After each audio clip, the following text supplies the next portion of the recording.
Hello guys, this is Guillermo from Team Shockwave. I'm here with Sam Cohen, who just Thanks, I got top remember my 16.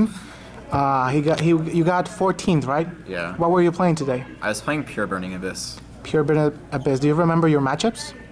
Round 1 I played against Cosmo, that was my first loss.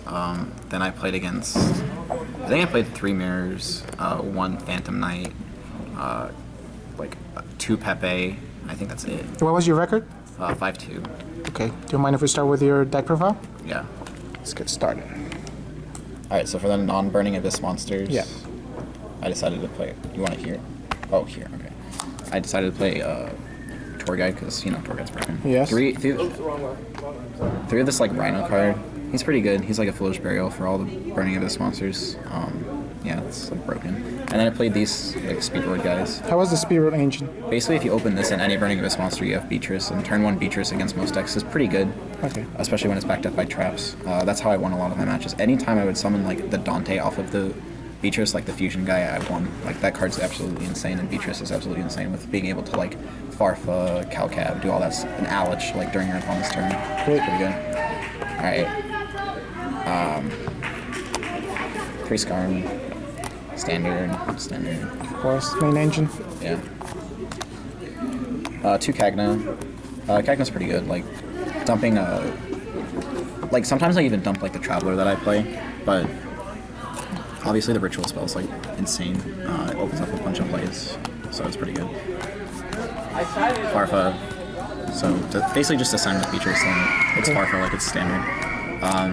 Virgil, like, didn't come up a lot, but there were times where I needed to, like, spin things as opposed to destroy them. And Virgil is there to, like, do that. Libic, he doesn't come up often. He's just, like, kind of a name. I think, like, the more useful ones are, like, these 3. Barbar. Libic. Barbar, Libic, and Alec. Okay. Oh, you don't. Okay, you This is Calcab. Okay, Yeah. yeah. Calcab, like, during your end phase, like, your opponent just sets 1 back row. You have, like, a Beatrice on the board. You send the Calcab, bounce it back to their hand. Now you don't have to worry about playing 3 back row. Makes sense. Yep. Onto the spells. Played 3 Twin Twister, and then 4 1-0s in the form of Good and Evil, because you send something with Kagna, so it's not, like, dead. Yep. Soul Charge. Every time I resolved this card, I won. Regeki. Most times I resolved this, I won. Every time I drew this, I won. How was the triple twin twister for you? It was absolutely insane. Like, I was able to just, like... It was just, like, crazy. Like, people would set, like, 2 back row. There was a time where, like, a Pepe player, like, guiding Ariadne me twice in the same turn. I let him add Scolding and Warning as opposed to the strikes because I knew I had the Twin Twister. So I Twin Twistered both of those away, and I was like, oh yeah, you don't have any back row. I'm going to win right now. To help with the Pepe matchup... Triple anti-spell. This. I like the traps, like, a lot more than trying to do something crazy like Trapless at Azad Dehim. Azad was trying to convince me to play, like, no traps and like hand traps and stuff, and I thought that was jank, so I went with... This is actually just, like, Noah Green's build, but I don't know, it's pretty good. 2 Traveler. Traveler is really good. It's like a third and... like a second and third soul charge, and it helps prevent you from, like, dying.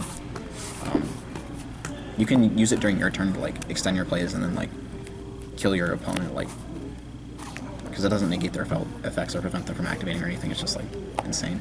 Emptiness was honestly, like, kind of subpar. Like, it didn't really do anything. I sided it out a lot because I don't think it's that great against Pepe. I think it's awful against Cosmo.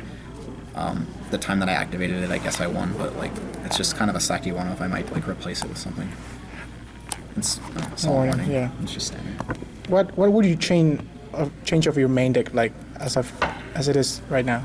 I'd probably honestly cut, like, the Emptiness and play something else. I'm not really sure what. People want me to play Booby Trappy, but I think that card's jank.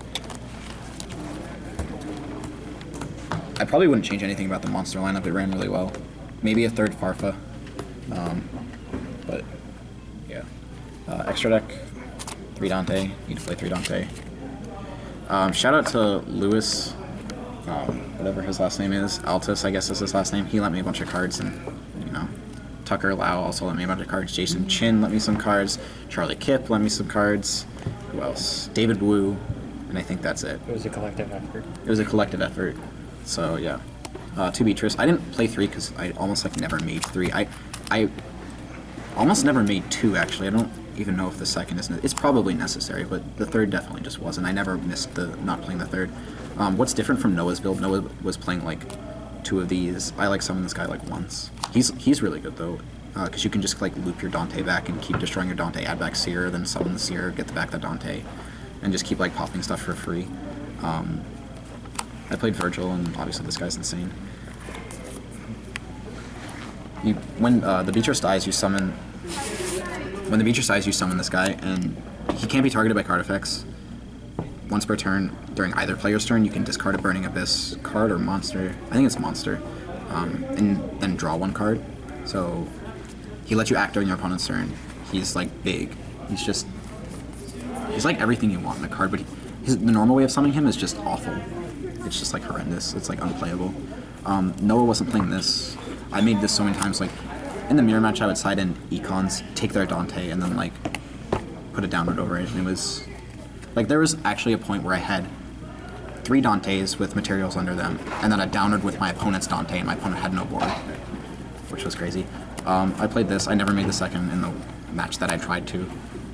He had a stupid Cosmojo to like banish stuff, and I was sad. This thing, because 25-25 3000 still a thing. Shout out to Azad Dahim for creating the legendary combo with Flying Sea and Alich to negate your opponent's tour guide on the chain. No, I wasn't playing this. This card's crazy. It's like Diamond. It's basically just like Diamond Direwolf, but it stays on the field, and you can use this to make your Utopic Future along with Dante, which is crazy. Because I hate playing Yu-Gi-Oh! I just want to like auto win against certain decks, and I just like I don't know. Let's go to your side deck. I didn't play against Monarchs, so I never sided these in. Makes sense. This was my side for. This was how I sided for like the Burning Abyss like mirror or against the Phantom Knights. It honestly worked really well. Anytime I would like resolve Max C, like I was just so far ahead that they couldn't do anything. I enemy controller away my opponent's. Alright, I enemy controller away my Flying Sea, took my opponent's Dante, put it down and over it. Like, how do you beat that?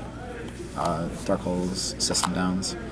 And what should have been a 3rd system down turned into 3 Droll and Lockbird because of the stupid FTK deck. I didn't want to lose to it. I didn't play it, but I didn't want to lose to it because like we're in Maine and people play jank here. So I guess it like calmed me down a little bit while I was playing, because knowing that I had these in here made me feel like I could out anything except fucking Cosmo. Thanks for not letting me play the 3rd system down, Lewis. No problem. All right. Very good player. That's it. So, if you could change something about your side deck, I'm assuming you would add a little bit more of Cosmo those are cards. Buy. Yeah. These don't do anything unless you're playing against the FTK, but if you play against the FTK, I guess you need Unless you could switch it up. Yeah, after the ban list, obviously it gets switched up because the format changes. But Well, Yeah. still, you got your invite. Congratulations on getting from a 6-month 14. hiatus. Yeah. Congratulations. This is Guillermo signing out.